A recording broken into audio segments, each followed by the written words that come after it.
Hi friends, good evening. Knowledge study topic వచ్చేసి డిఎస్సికి సంబంధించి విద్యా దృక్పథాలు ప్రిస్పెక్టివ్ ఇన్ ఎడ్యుకేషన్ అనేది నేను పెట్టబోతున్నాను వీడియో.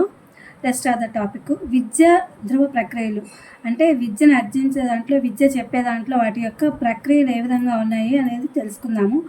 విద్యను బోధనా ప్రక్రియగా భావించినట్లయితే దీనిలో ఉపాధ్యాయుడు, విద్యార్థి, బోధనా విషయాలు ఉంటాయి.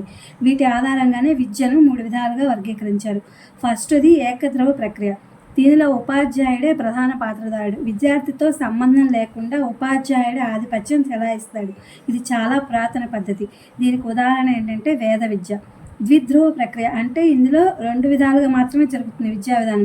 దీనిని జాన్ ఆడమ్స్ ప్రతిపాదించాడు. ఇందులో ఉపాధ్యాయుడు, విద్యార్థి ఉంటారు. వారు ఒకరిపై ఒకరు ప్రభావం చూపిస్తారు. ఒకరు బోధిస్తే మరొకరు నేర్చుకుంటారు. ఒకరు నిర్దేశిస్తే మరొకరు అనుసరిస్తారు. ఉపాధ్యాయునికి, విద్యార్థికి సంబంధం ఈ ద్విధ్రువ అనే ప్రక్రియలో బలంగా ఉంటుంది.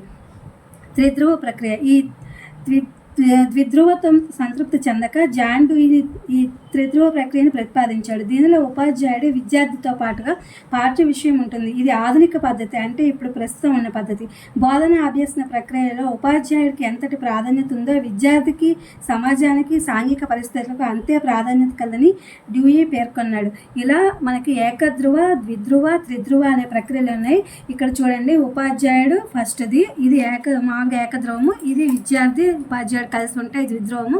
ఇప్పుడు ఉపాధ్యాయుడు, విద్యార్థి, సమాజం 3 కలిసి ఉంటుంది, ఇది త్రిధ్రువం అనమాట. ఇది ఇవాల్టి విద్యా దృక్పథాల్లో డిఎస్సికి సంబంధించి ఉపయోగపడుతున్న వీడియో అప్లోడ్ చేస్తున్నాను. Please my channel like, share, subscribe and comment. Thank you for watching. Thank you for our support.